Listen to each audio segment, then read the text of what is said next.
Welcome to the Explore Words, Discover Worlds podcast from Bradford Literature Festival. In this episode, Minna Salami and Shahed Ezaydi explore the erasures, assumptions and possibilities at the heart of global feminist discourse. Drawing on African political philosophy, lived experience and intersectional critique, they unpack how feminism can become a tool of dominance and how it might be reimagined through radically inclusive lenses. Recorded live at the 2025 festival, this is an urgent dialogue about power, plurality, and the futures feminism must confront.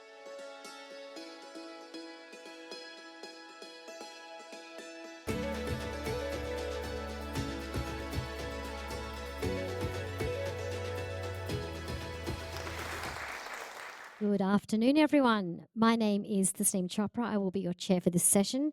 Today's conversation brings together two extraordinary thinkers and authors in Minna Salami, whose new work, Can Feminism Be African?, dares to rethink the roots and future of feminist thought, and Shahed Ezaydi, who's standing over there, whose book is not out, but this is like an exclusive sneak preview of what's to come that only you're going to find out about, because the book is due in about a month and a day. A month tomorrow, yeah. A month tomorrow, there we go.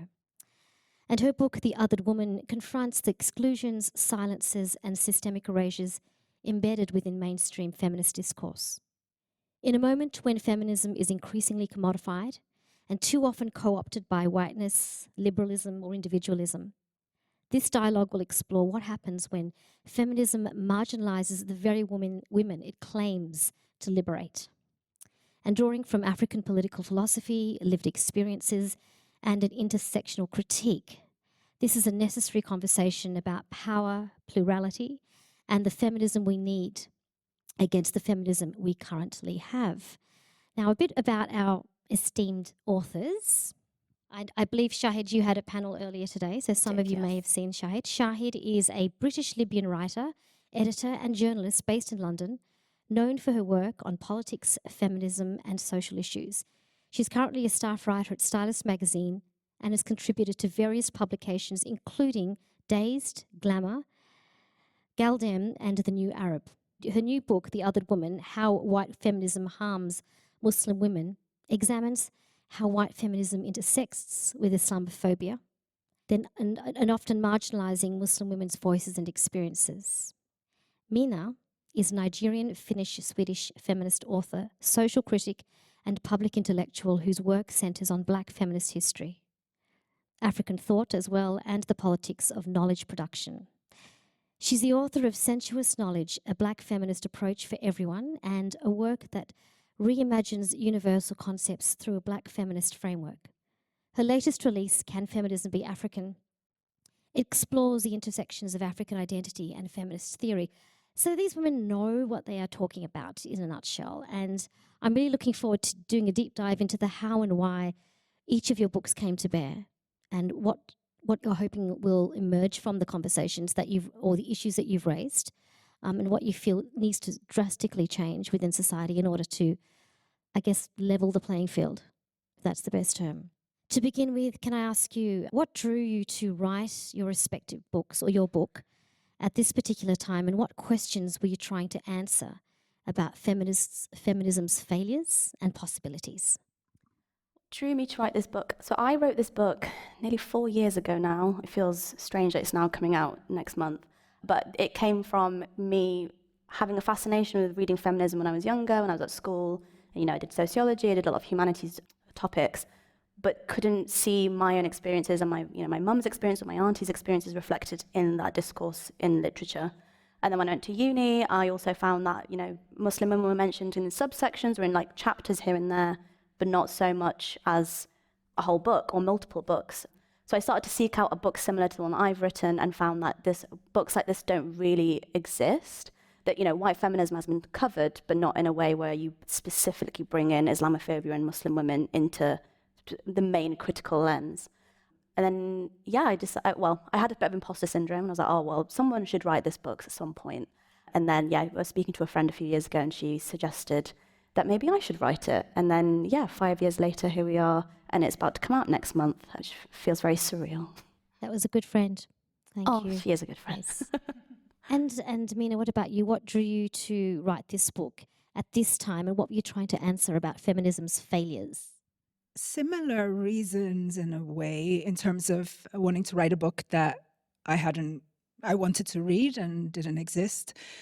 I wrote this book also because I have been writing about African feminism for over 15 years, predominantly on a blog called Ms. Afropolitan. And I wanted to sort of consolidate a lot of my thinking around the topic in a book. I wrote it because there has been one of the vastest patriarchal backlashes on the globe. It's taking place in the African continent against women and against the feminist movement. So this book is really responding to that. And I also wrote it from an intersectional feminist perspective because even though we have had this momentum in feminist literature in the recent sort of decade, a lot of the books have had an intersectional quality, at least in theory. There have been very few books about African feminism, so there's more about Black feminism and so on. But I really wanted to think about the feminism in Africa specifically. Just following on from that, you argue that African political philosophy offers more expansive models of liberation than Western feminism. Can you tell us how the African epistemologies reshape feminist thinking in your experience? Well, it isn't only African epistemologies. I mean, those two, because of course, we're talking about various types of indigenous ethnic knowledge, philosophy that has a lot to say about the current moment. But specifically in my book, I'm interested in what African feminism has to say about our global societies and about epistemology and the world at large. And, if you think about any of the main issues, of very many issues that our polycrisis world is facing right now, whether it is climate change or the role of artificial intelligence or authoritarianism, populism, any of these big threats to democracy and social coherence, these are all topics and issues that African women have been facing for decades, if not longer. And so African feminists have a lot to say about this in a way that Western feminists have not, because these are new phenomena in the Western world, in a way. Thank you. Thank you for the clarification. Shahed, The Othered Woman dismantles hypervisibility and invisibility of Muslim women in feminist discourse. How do we dismantle this saviour complex of white feminism without replicating hierarchies that cause harm? Oh, good question. The white saviour complex has, again, existed for such a long time. We see it all the time. But I think it's kind of, when I say, and again, when we say white feminism, we're not talking, I don't specifically mean kind of white women. It's a kind of a structure that, women of colour can subscribe to as well. It's that this is a thinking that many, and it is, majority white women that kind of think in that kind of way, or that's the only feminism that they've come across. Like third wave feminism as an example. Exactly. Okay. All right. Yeah. So I think the first step would be, something that I mentioned in the book and something that I read about a lot, is this sense of kind of white fragility and the defensiveness of being accused of something that you haven't seen, you don't think that you've done that thing, or, say it's racism or misogynistic, conversations. So I think that is kind of the first point of call, is having these open conversations and open dialogue without judgment, and having these spaces where we all can speak to each other without feeling like you're being judged, or without feeling like there's a defensiveness to them. Terms and labels and categorizations across the board for groups of people, and women in particular, do us an enormous disservice because it doesn't allow, we know, for the nuance of individuality. So I want to ask this to both of you. What does it mean to reframe the universal woman, which is as a colonial invention rooted in whiteness and liberal individualism? And what does the counter definition look like if we don't use universal women?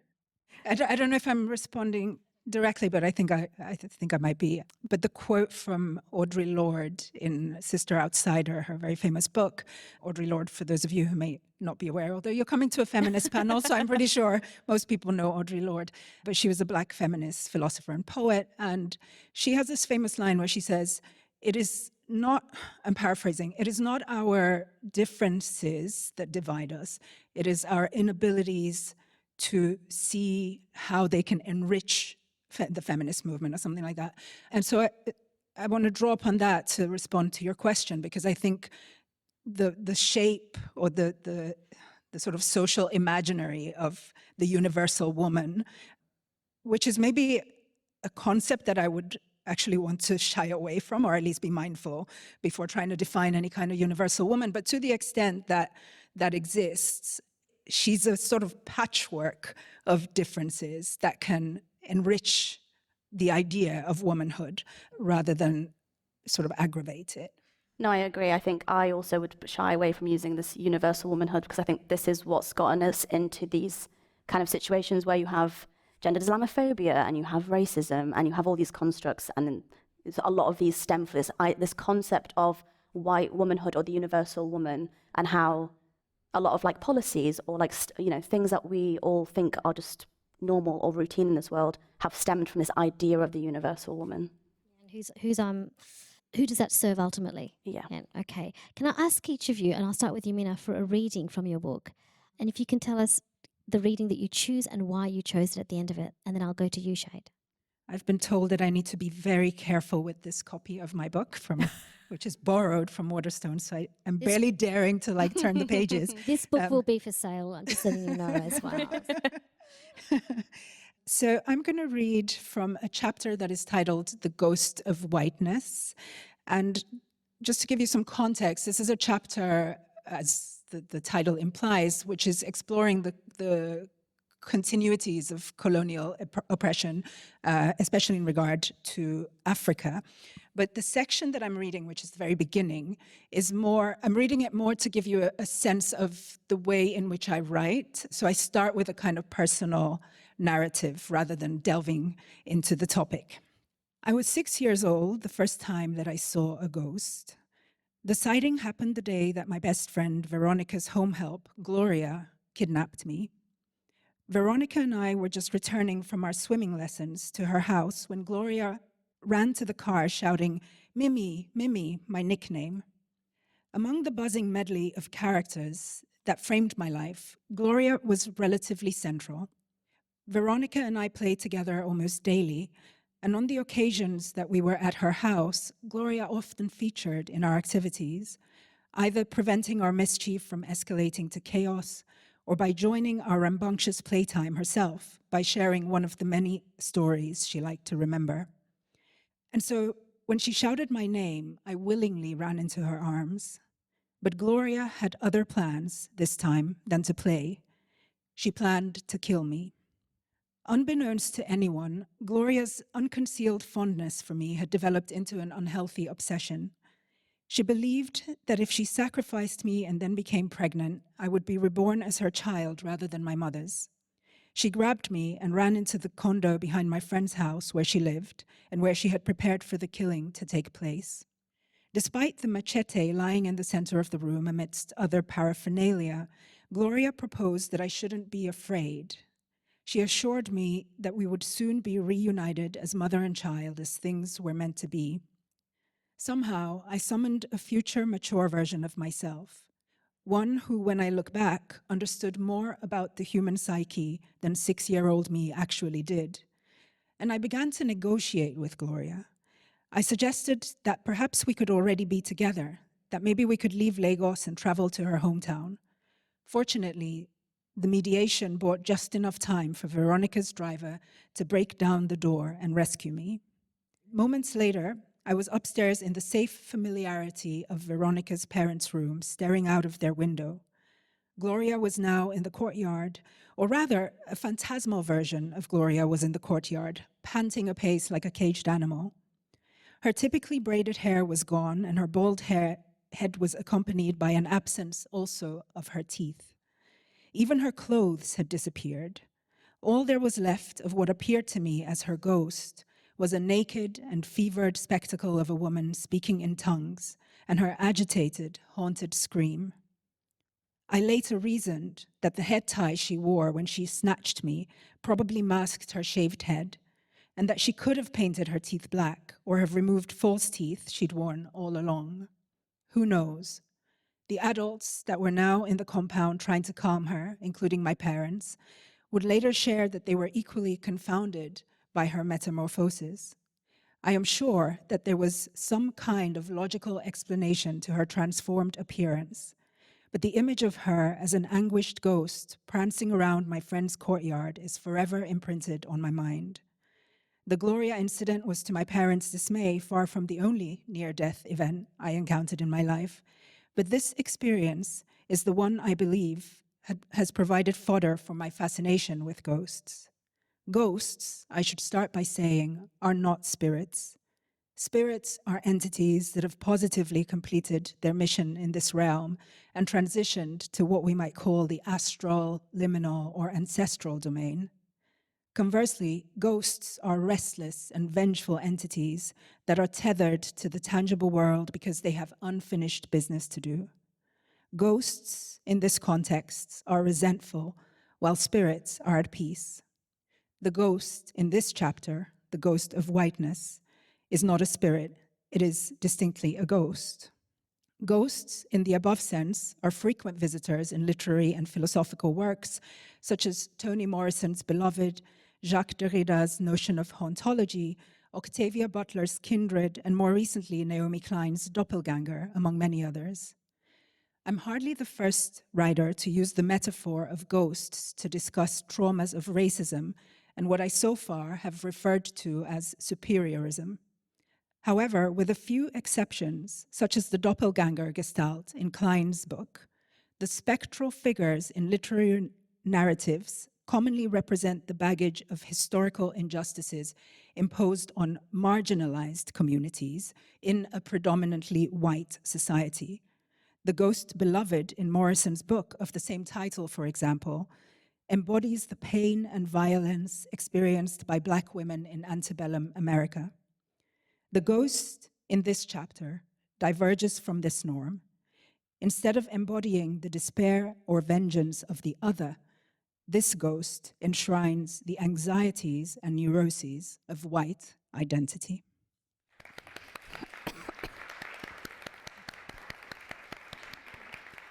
Wow, that was beautiful, Minna. Just give us a bit more context about why you chose that particular reading. Because there's, I think within feminist writing of late, there's a tendency toward more dogmatic, textbook-like kind of feminism. And I think, in many ways we can associate this to liberal feminism, which is another kind of way of thinking about white feminism, or, carceral feminism. I mean, there's many terms that are sort of addressing the same phenomenon. And I have always been drawn to feminist writing that has more of an interior quality, that draws upon the adage of the personal being political, that has a kind of interiority, ambivalence, questioning, searching, probing, troublemaking. And so I wanted to read this section, although I must admit that you asked if I could read just when we got here on stage. So I didn't have a lot of time to think, but because I have been thinking a lot about how important I think it is for feminist writing to have that probing quality in a world where, we are being made more robotic, more dogmatic, and really I think that the job of feminism in our times is to even didactic, yes. And even didactic, yeah, exactly, to move us away from that. Also, just one context to add, probably why I unconsciously chose to read that is because I moved from Nigeria to Sweden when I was 13 years old. And one of the first assignments I had in English class was to write a personal essay. And I wrote about this incident when I was kidnapped and almost killed. And my teacher, who was a white Swedish woman, she didn't literally tear it, but she kind of tore it apart and said she couldn't give me a grade because the idea of this exercise was to write a true story. Oh, okay. Yeah. And so I think when I was writing this book, sort of haunted by these ghosts and these injustices of like my experiences being invalidated and made invisible from a very early age, I think this story came to me as the symbolical representation of the ghost of whiteness. Wow. It's interesting, isn't it, how the impetus for becoming a writer can start from being told to be silent, isn't it? Shahed, your reading, and then after that, your choice for that reading. Yes, so I'm reading off my phone because I don't have a physical copy of my book yet. This is from the second chapter, and this is on how kind of mainstream liberal feminism in this country and this, Western feminism thinks of Muslim women as kind of one entity, and that we don't have any diversity, or we are like one womanhood that is bunched together. So this is on single issue oppression and how we all are seen with the same oppressive structure when actually we have a range of experiences in our communities. Muslim women have had our voices taken from us for too long. We're told we're weak, submissive, uneducated, backward, in need of saving, and most of all, definitely not feminists. Debates are constantly held that question and discuss our lives and our bodies without our voices ever being in the room, let alone ever invited. And on the rare occasion that we are invited into these rooms, it's usually so we can field racist and Islamophobic views in the name of debate. Newspapers regularly dedicate headlines and pages to dissecting our faith and womanhood. Being a Muslim woman is a minefield of dodging ignorance, a lack of education, and malicious and violent mindsets and behaviours. The narrative that white feminism has created and reinforced around Muslim women is so deeply embedded in Western societies that you'd be forgiven for thinking that many of us are married stay-at-home wives who have no views or opinions outside of the family unit. Now, there is absolutely nothing wrong or bad about being a stay-at-home wife or mother. If anything, some of the strongest, most vocal women in my life are just that. But Muslim women are complex and varied, and we occupy a range of roles, ideas, and behaviours that don't fit into this harmful box that white feminism has put us in. We're doers and thinkers, and ultimately women who have fundamentally changed this world for the better. I've never hidden my faith, but I can still get people, usually older women, express surprise or slight shock that I am a Muslim woman. In one instance, a woman replied, "Well, good for you." They would never say outright where the shock really comes from, but I can hazard a guess that it's because they don't expect a Muslim woman to be vocal about her political and social views in these kinds of spaces, or to appear or speak on panels, or to be confident enough to engage in male-dominated spaces such as journalism or media industries. In my own experiences, the shock is only brief and is usually followed by small talk-style niceties, but I do find it quite an interesting response. These are women who have absorbed white feminism's idea of a Muslim woman and are then surprised to see that this just isn't the case. It also doesn't help that the feminist history focused on in the UK and in other Western nations is very whitewashed and very rarely includes the contributions of black, brown, Muslim, queer, disabled feminists or activists. We're taught in schools about some racialized women like Rosa Parks, but it's an overwhelmingly white and middle-class history of social justice. And this is one of the glaring problems with feminism. It is teaching and shaping a history that is simply incomplete and inaccurate. This chapter isn't an attempt to prove our worth or our contributions, but simply to shine a light on our feminist history. When there is an abundance of women from so many different backgrounds doing the work to better our world, it's a disservice not to share and platform their contributions too, especially Muslim women. Thank you. Yeah, I immediately really appreciate both the different writing styles and the angles with which you've covered this, and both of which is so valid in their own right. Can I ask this to both of you, and I'll start with you, Minna. Both your works reveal how feminism, particularly in its dominant forms, can become a tool of dominance rather than freedom. What does that complicity look like in practice, especially in the realms of like publishing, media, and the arts? I think it's quite obvious, yeah. No, I didn't Break mean, it down in terms please. of Yeah. you not grasping it, but, if you just walk into any bookstore, look at the people who are, shaping the discussions, it's clearly still very heavily slanted toward women of white Western heritage, which is not to say that, of course, even they face discrimination within the sort of global discourses, which are predominantly shaped by men. But your question does make me think about this question of freedom and its relationship to power, because I think in some sense we almost seem to think about white Western feminism as the kind of big feminism of sorts that everybody else is, trying to get a piece of the pie of. And I've never felt that way. Like, I've never felt that feminism doesn't belong to me, or I would not call myself a feminist because I don't have some kind of sadist desire to be part of something that excludes me. And so I guess, which is not at all to say that there isn't an even power dynamic between white Western feminisms and other feminists. Of course, that's a real problem.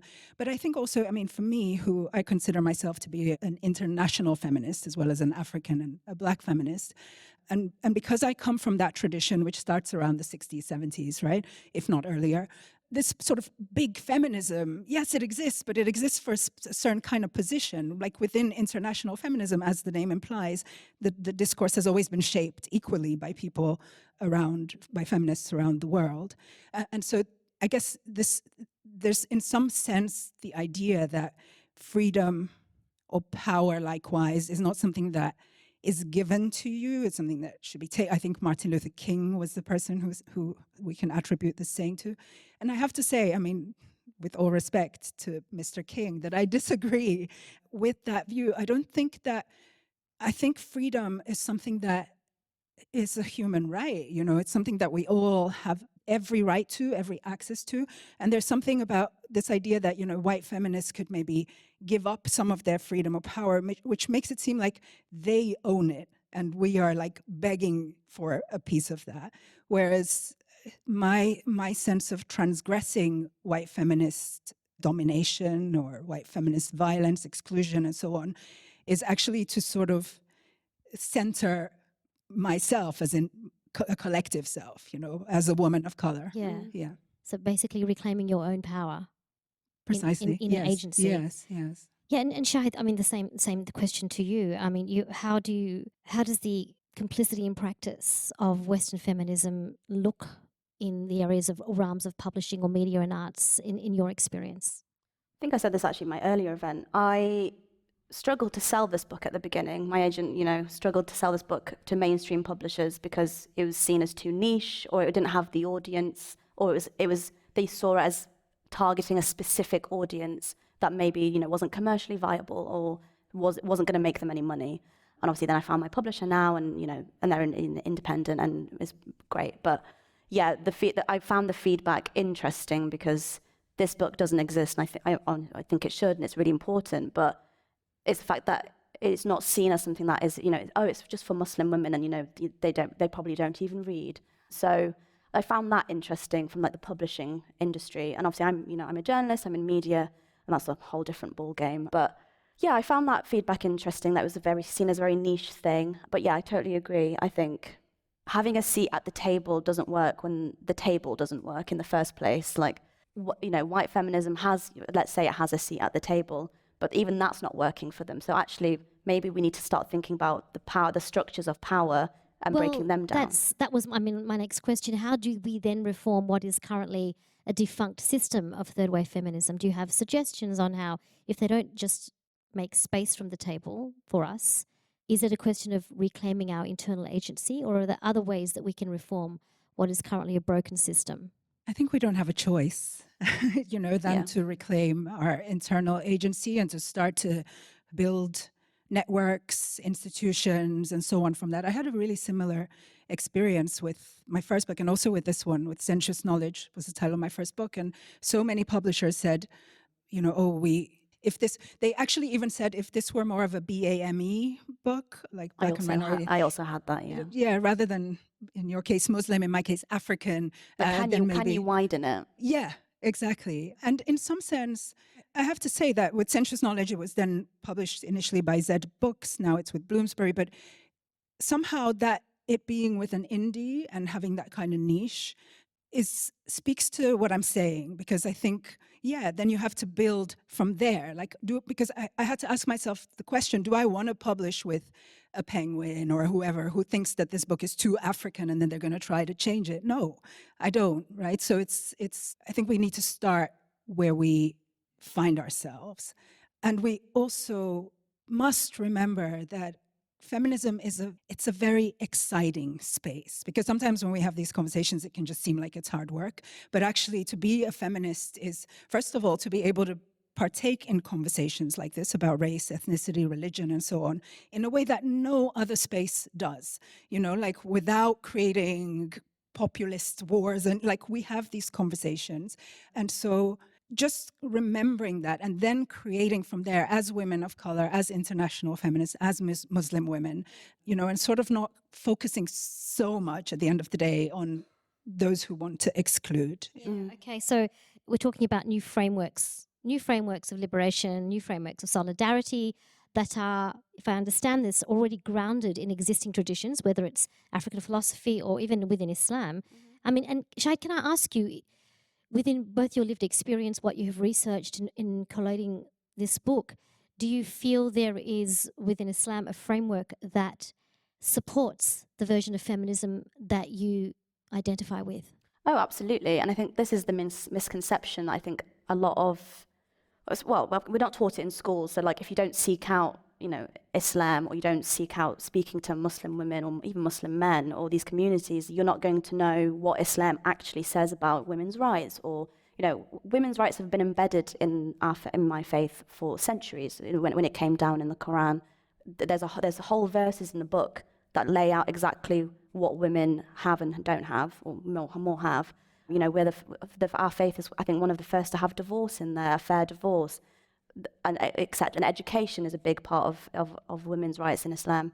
So I think when also doing research in this book and speaking to people, I also myself learned a lot more about it. And even speaking to my mother about this, because when you're raised in an Islamic household, sometimes it can be quite strict, and you don't always question why some rules exist and why they don't exist. But yeah, speaking to her when I'm a bit older, it's been fascinating to find out actually there's a wealth of feminism in Islam that actually I think, unless you seek it out, nobody kind of really knows about it.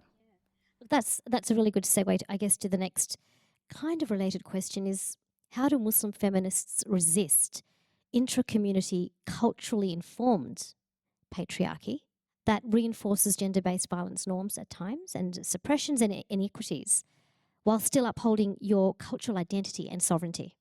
I think it starts by owning the issues in our community. It can be difficult to kind of speak about issues in your community without it becoming a tool for people outside the community to start using it against you.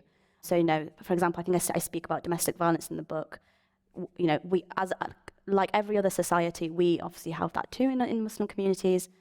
But sometimes it can feel like if a Muslim woman speaks out about it, maybe somebody external to the community, say, I don't know, a white woman or even a white man or somebody who isn't Muslim, might then conflate that with it being a religious problem. And it's not a religious problem. It might be might be hidden behind kind of faith language and religious language, but that is misogyny and patriarchy, which we all exist under. Minna, how do you see feminist movements differently when viewed through the experiences of women resisting occupation, imperialism, or even capitalism? Whether it's from Palestine to Congo, and you did allude to the experiences of African women or the African diaspora even, and the kind of inequity and injustices they face. So yeah, how do these feminist movements differ? Firstly, or maybe partly because of what Shahed just spoke about, I'm thinking about just this tension and this pain that exists within our feminist movements because of being in this kind of in-between patriarchy and white supremacy spaces, right? So that's definitely one thing that differs. And, because you said how talking about patriarchy, misogyny within Muslim communities, my family's Muslim as well, so this is something that I can relate to, is sort of can give license to racist views. And then the opposite is also true, that criticizing white Western feminism, I mean, at least in the Black African context, is very much fodder for the patriarchal backlash. Yeah. Because, of course, one of the main arguments of the backlash is that, feminism is not African. And so the moment these folks hear that, we have issues as feminists with white feminism, yeah, you see, like it's not for you, that kind of. So, and just that constant needing to navigate this in-between space is something that I think for a lot of white feminists is an alien thing. So that's a big difference. Sorry, that was an issue about the lived dissonance of being both within and excluded from feminist spaces. You're too brown for one and you're too white for another, right? So where do you fit in? How do each of you, I'll start with you, Shahed, define radical inclusion? And how does it move us beyond performative intersectionality into genuine change? I think this is where solidarity is really important, because I'm a big believer. I don't think we need to have this universal feminist space. There is space for all of us, or not all of us, but different communities to have their own feminist spaces, and to, sometimes you feel safer if it's just a group of Muslim women kind of organizing or doing their own activism and campaigning in that space, where you just, with the lived experience, just automatically kind of understand some issues, especially to do with faith. So I do think there is space to have separate spaces in feminism, but I think this is where solidarity and mutual aid kind of come in, where spaces can lend support to each other, if that's, with people on the ground, going to protests, campaign, resources, materials. That kind of, I think, is what will bring intersectional feminism together and make sure that we're all working together, maybe on separate issues that concern different communities, but all in the kind of the battle against the patriarchy. Of course, agree with that. And I think solidarity is such an important notion. I also think friendship is a really important phenomenon that feminists would do well to nurture more of. I mean, we've, for decades, there's been the notion of sisterhood has been quite central to feminism. And I'm not sure that that's doing the work anymore, if it ever did, of solidarity in some sense. And I think actually maybe friendship, like trying to think, because a friendship is something that you are in by choice and you have to make an effort. It doesn't feel like an effort because it's a friendship, but it is that. And if we have feminist friendships, then we will start to create these more radically inclusive spaces ultimately. Also joy. I think we forget that joy is so important when it comes to organizing and campaigning, because we are working towards a better future and a better society that should be joyful in how we do it, even though some of the issues we face are so negative and harmful. Well, it's like you're reading my mind, Shahed, because my next question is, Minna, you've written about the politics of pleasure. And Shahed, you've written about internalized shame, right? How do you see the embodiment of an emotional truth as political tools when we talk about feminist resistance and feminist movements? For me, it is right at the heart of why I do the work that I do. So I believe that male dominance is the key obstacle for us to live joyful, thriving, pleasurable, sensuous lives. And feminism is the best instrument that we have toward achieving that by seeing the kind of delusions of male dominance and in so doing, transcending them as much as possible. So that really is the motivation for me to write books, to come and speak at spaces like this, is to promote the idea of pleasure, joy, and thriving despite the circumstances. Yeah, I've written about internalized shame because I think there was a time, I think, between going to uni and kind of thinking about me as a Muslim, me as a woman, and how that all came together. And I think I write about in the introduction how I used to think they were two separate things of parts of my identity that didn't really go together. And, I went to a kind of a white majority school and I had a white group of friends. And, they were 14, 15, so they didn't know any different. But, they did embody kind of a gendered Islamophobia of, your dad lets you leave the house, or your dad lets you go to school, or your dad lets you not wear the headscarf. But obviously that's just coming from a place of ignorance because we were all children. But hearing that at school, you do start to embody it when you hear it a lot from the people that you love and your friends, and you try to fit in. So yeah, I did have to do a lot of unpicking kind of shame and guilt around kind of having these two parts of my identity that didn't feel like they fitted together, but now I know that they are actually the two sides of the same coin. To both of you, what does a truly global feminism look like? And is it even possible? Or is it just too aspirational? Well, global patriarchy exists, and so global feminism has to exist. We don't really have a choice. Yeah, it's not easy for sure, because there are these power dynamics, there are differences, but I think absolutely it needs to exist. And I think the way in which it can manifest is that the more of us who are, speaking about the joys, the challenges, the whole space of like a transnational, international, interfaith, pluralist feminism, the bigger and better it becomes ultimately. Do you think it's possible, Shahed? I agree. I think it has to be possible because, like you said, the patriarchy system is a global thing. So our response and us trying to unpick that has to be a global thing. I don't know what it looks like in practice, but I think we're kind of seeing it in the sense that, solidarity, a global solidarity does exist. There are certain things happening in the world, conflicts, and there's a genocide that we can do something about without physically being there. So yeah, I think global solidarity is definitely possible. Yeah, changing our mindsets. Well, we have a roving mic, and if there are any questions, please put your hand up. So when you are a trans woman, how much are you entitled to represent untransed ones when your culture gives you more freedom than them, at a time when feminism in general is under attack worldwide? I'm regarding you as divisive tools of our current worldwide patriarchy, I'm afraid. I think all women should or can and ideally should care about the liberation of all women.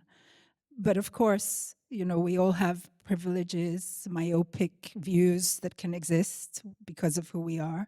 And those things should always be questioned regardless of what our identity is, which may also be a marginalized one, like a trans woman or a lesbian or whatever. I guess in short, my answer would be, yes, you can, Okay. as long as you question, that you're saying things that are not harmful to women of color. Thank you. Are there any other questions? Does that one in the front there? Thank you very much. I ask this in all sincerity because I don't have a view, but I was in New York City during the time as feminism exploded. I remember Audre Lorde well and in person. I worked with people that were in the Panther Party, etc., with women. And the issues that you're raising today sound very similar, really, to the issues that they were raising with us 50 years ago. And my question is, do you think we've made any progress in that 50 years towards a global feminism? I will say, I think we have, because I think it's, for Muslim women, I guess from the Muslim women perspective, I think 50 years ago, I don't even think we were in conversations at all. Like we weren't, books weren't being... We were just on the menu. We weren't making any conversation. Yes, we weren't exactly. Whereas now, we're in bookshops, we're doing panels. It's starting to change where, we are becoming visible in circles, not to the extent that we should be, but we are starting to be included in the conversation. So I think that's definitely something to celebrate, but it's just, we've got further to go. I actually think that was a beautiful question. So thank you for asking that. And I think yes and no, I would say, because, first of all, there was a huge backlash in the 80s and 90s. So we're having to rebuild a lot of the feminist space again. And sometimes when I read or watch documentaries from the 60s, 70s, I'm actually struck by how much we've regressed. And I think a lot of the conversation, Audre Lorde was writing at the time, and she was with Adrienne Rich, and, they were having these phenomenally expansive conversations about race, ethnicity, less religion. I think that definitely is a space which we have progressed in. But yeah, so in some sense, I feel there's a regression. Then at the same time, maybe just by nature of feminism having become more mainstream, yes, there are conversations about, the conversation around intersectionality is probably far wider than you would have imagined at the time a feminist conversation could be, right? So yeah, it's complicated. Thanks. Do you have any really practical tips on how we can find out our own unconscious bias and how we can go towards reclaiming more intersectional feminism? I think reading is, I've learned so much from reading books, Black feminism. I went through a phase in the pandemic where I bought every single Black feminist book I could get my hands on, because people have obviously been doing the work and been researching and writing and organizing, and it's important that they document that. So yeah, I think reading books is so important. But also I think unconscious bias is interesting because obviously we all have it, every single person has it. And it is hard to unpick and notice when you are thinking in a certain way. So I also think having open conversations in kind of spaces where you don't feel judged or I think open dialogue, but I would say definitely reading and consuming anything that you can in these kind of spaces has done the world of good for me. Absolutely, reading is so key. And then also, I recently saw a clip by the Nigerian artist Seun Kuti, and he's a musician. He was doing a gig, and he said something I thought was really profound. He said, this was in Europe, he's Nigerian, and he was saying, okay, guys, you want to decolonize the Congo, decolonize Gaza, decolonize, so many places, Sudan, et cetera, and he said, what I want you to do is decolonize Europe. And one of the things that I do in my book is to really also dive deep into the kind of, the colonization of Europe, or the mindset of Europeans, because that's something that we need to understand in order to decolonize Europe. And I think quite often, from the sort of whiteness, focuses when it is liberal, when it is progressive, the focus is always still on the other, which is good in terms of reading, figure that out, but also to look at the internal dynamic and the power structures within Europe itself. Thank you. All right, this isn't the original question, but I would like to touch upon, both of you to touch upon this idea of global feminism. in the face of what is happening in the United States with Roe versus Wade, which is pretty much just gone. And in my mind, much like the lady at the back said, I think feminism in the United States has taken a significant step backwards. And the rights of women have taken a significant step backwards. Can you speak to whether actually there really is global feminism and how much it is influenced by what is coming out of, for example, the Supreme Court in the United States? It's that regression question of how much, speak a little to how much different countries or regression in one jurisdiction or one regional area affects others. And then, I think it does play into that white savior feminism as well. So wherever you want the response to go, basically. I think your question is really polyphonic in an interesting way, because on the one hand, you are sort of bringing us back to this horrible US situation, but also asking if there's global feminism in relation to Roe versus Wade. But that already is placing the US at the center, which complicates the process of a global feminist politics, right? Which is not to say that we shouldn't think about how that ripples, but the question of abortion, of women's rights to bodily autonomy, is not new for feminism. And if we think about feminism as an international movement, then feminists have been debating this for the past decades constantly, right? But the fact that something happens in the US then places it so much in the news, and then we start to think that, but what is happening elsewhere? So yeah, I really do think that global feminism not only is possible, but I also think it is happening right now. There are conversations happening between feminists across not only countries, but continents. There are a lot of anthologies that reflect this, movement building. Nowadays with Zooms and stuff, there's so many conversations like that. Not enough, and again, laden with the power sensibilities that are problematic, but it does exist.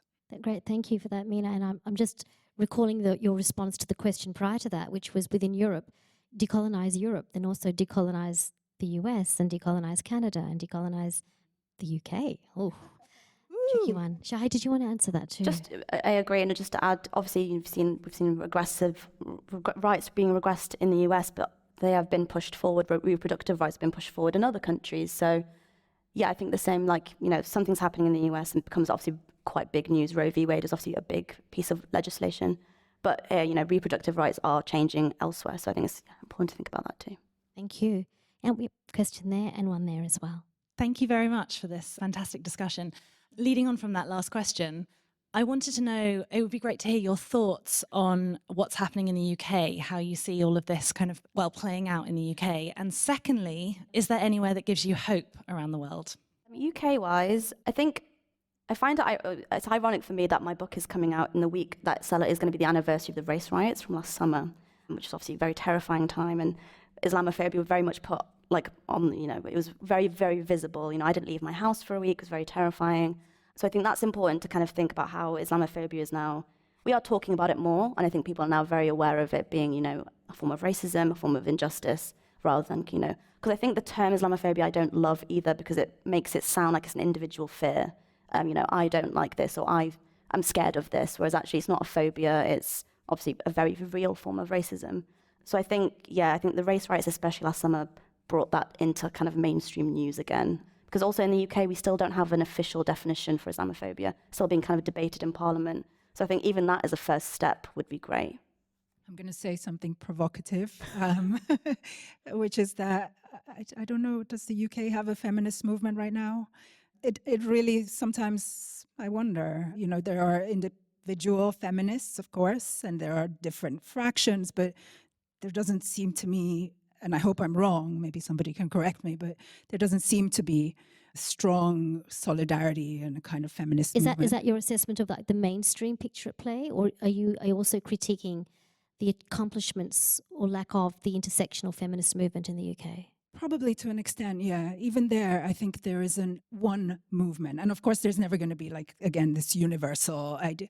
But I think the patriarchal culture has sort of one in the sense of creating these fragments where we all work, in our little sort of algorithmically biased spaces, right? And we're not aware of a lot of like if you're in London, you don't know what's happening within the feminist movement in Manchester or Leeds or, wherever. And so that's really a problem. But in relation to the second part of your question about hope, I feel really hopeful when I look at what younger feminists are doing, writing, speaking about, and most importantly, like saying no to. I think young feminists are just so bold and autonomous in a way that really fills me with hope.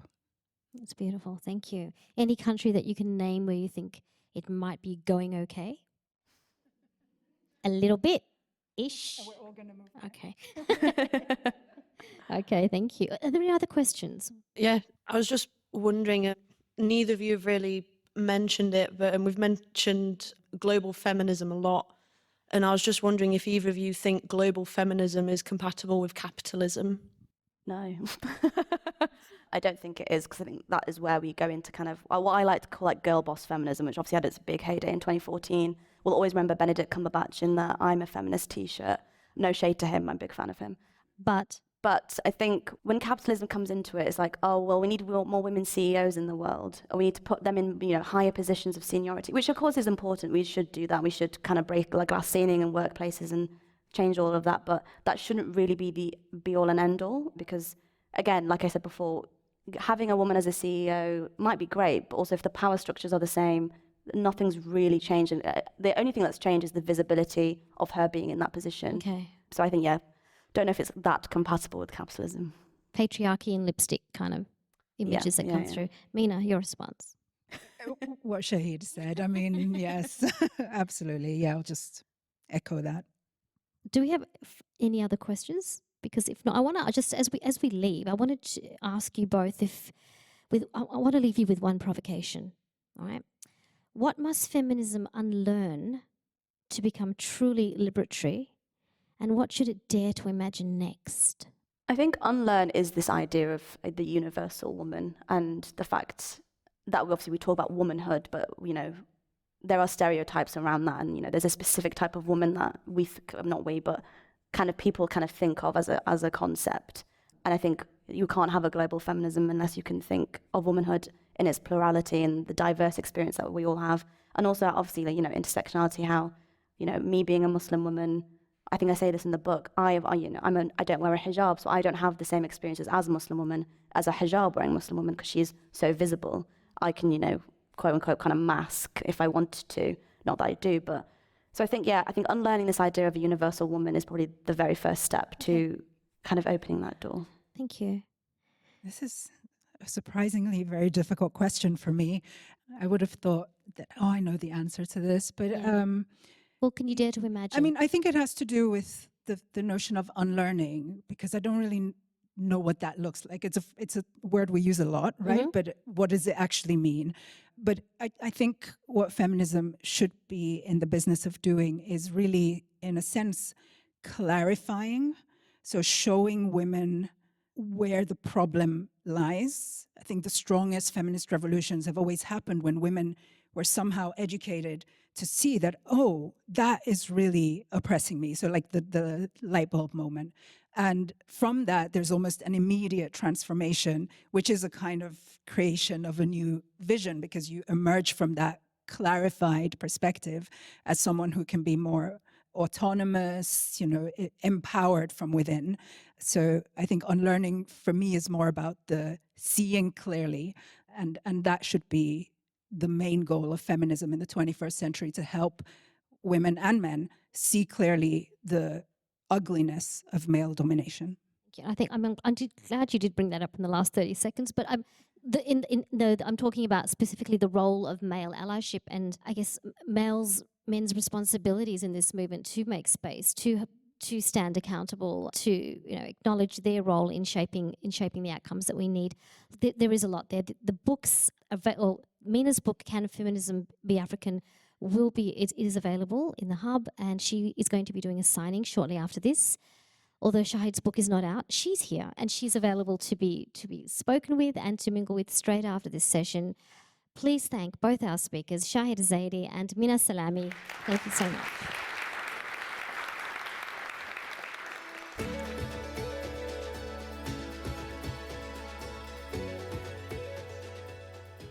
Thank you for joining us for this episode of the Explore Words, Discover Worlds podcast with Bradford Literature Festival.